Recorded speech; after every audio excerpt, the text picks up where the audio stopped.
Bismillah, alhamdulillah, salatu salam, rasulullah sallallahu alayhi wa sallam. Assalamu alaikum wa rahmatullahi wa barakatuh. My name is Tahir Khalid. I'd like to welcome to our program here on Sharjah TV, Youth Issues.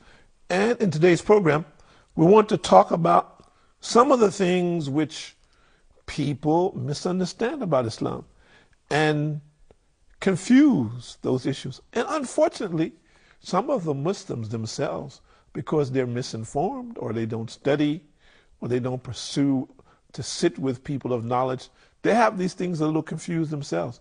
And as a result, when they do talk to people or ask questions about them, they don't know the answers, or they themselves wind up being confused. So if you're a young person out there, we hope that we will hit some of the things that you may have experienced when we're talking to young Muslims in particular. This is not for young Muslims only, but in many instances, the Muslim youth are going to schools and colleges, universities with non-Muslims, and many of them, they're close friends of non-Muslims, and they have all kinds of clubs and societies and all kinds of things that are going on in the schools. And many times these questions and things come forward, and they don't know how to deal with them. So we're going to try to address some of the things. And if you have more than that, then you can try to forward to us, and then we can try to reply to help you in relationship to those questions that people address Muslims with, which, and sometimes there could be a certain amount of truth in it, and maybe there isn't any at all. But of course, we'd have to look at the question and then research it and come back and try to give the proper answer. Okay, the big thing today all over the world, because we see it on the news, we see it in the news every day, and in the newspaper every day, and major magazines on the front cover, is terrorism. It's a very interesting scenario that is being used to slander Muslims globally, wherever they may be.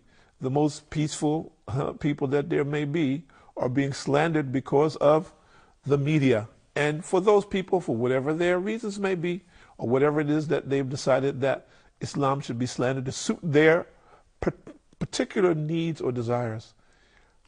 It is very clear, Islamically, about what terrorism is and what is lawful and what is unlawful for Muslims. And again, we need to look at this very carefully, because in many instances, people are slandering all of the Muslims, which is about 1.8 billion people, about 1/5 of the world's population, as an example, which is extremely diverse population, as you well know, because you're talking about people from as far east as China and as far west as Alaska, as an example.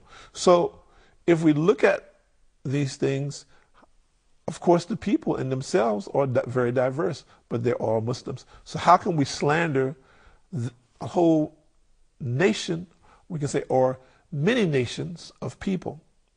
Number one. Number two, how can we slander a whole religion? When we say Islam, we're talking about the religion of mankind, actually since Adam.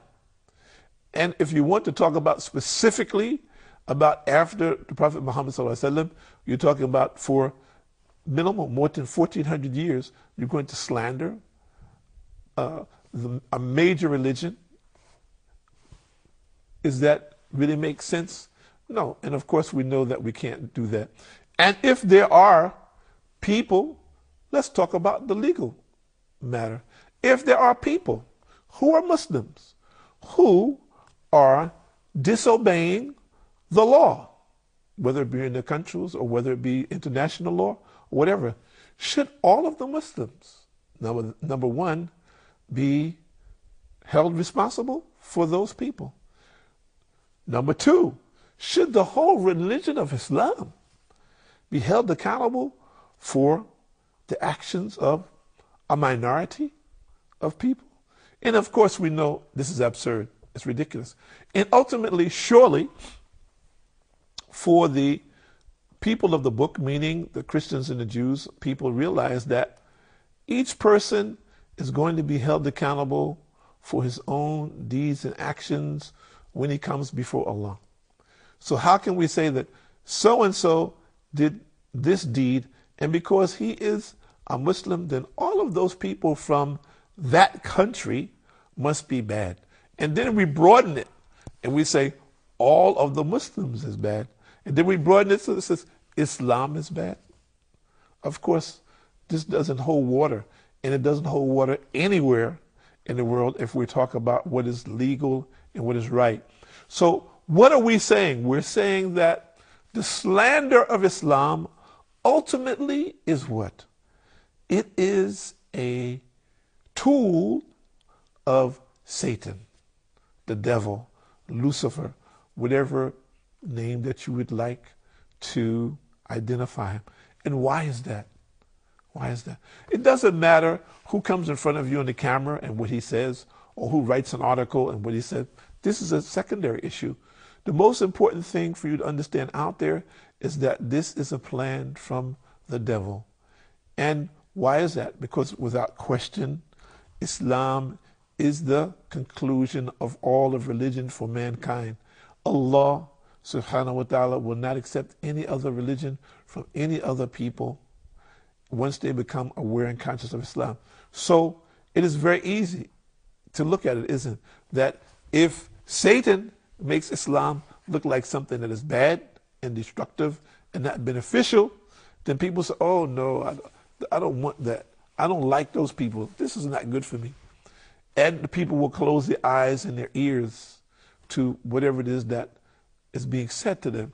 And as a result, they'll shut out the divine guidance. This is a trick from Satan. It's a very shrewd trick. And of course, people use a lot of other arguments, but of course, all of us have a fear of violence. We all want to live in a safe society. Everyone wants to live in a safe society. So when we're talking about violence against you and your family, no one wants that. So when this threat is being used by Satan to make people feel unsafe, then people, what is that they want? They want safety. Under whatever is required, give me a safe society.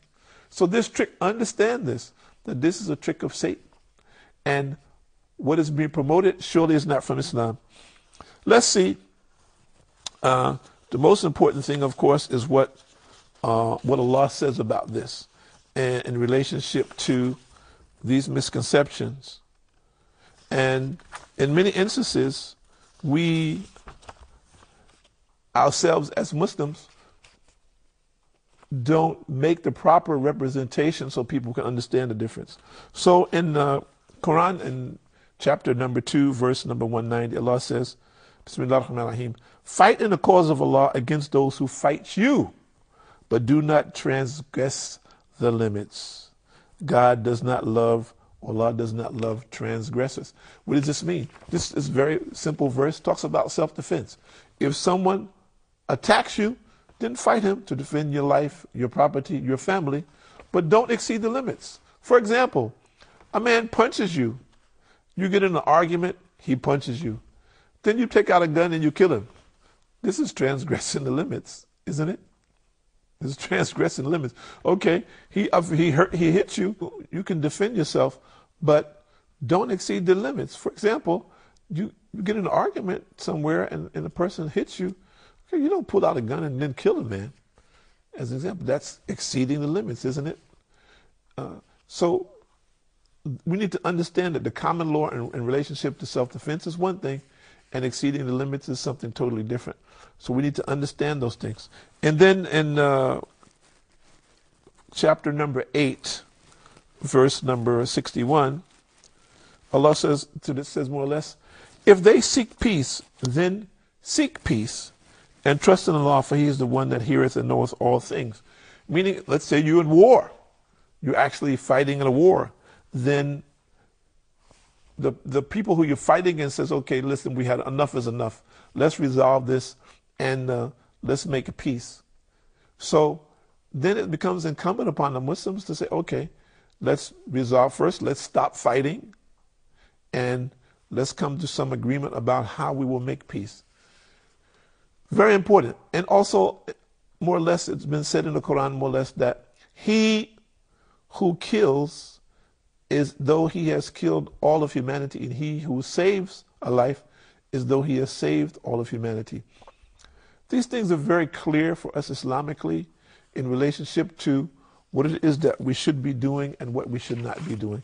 Now, of course, like anything else, there are people who exceed the limits. We cannot make excuses for that. And of course, anyone who breaks the law, whatever the law may be, he has to be held accountable in relationship to the law. And we believe that Islam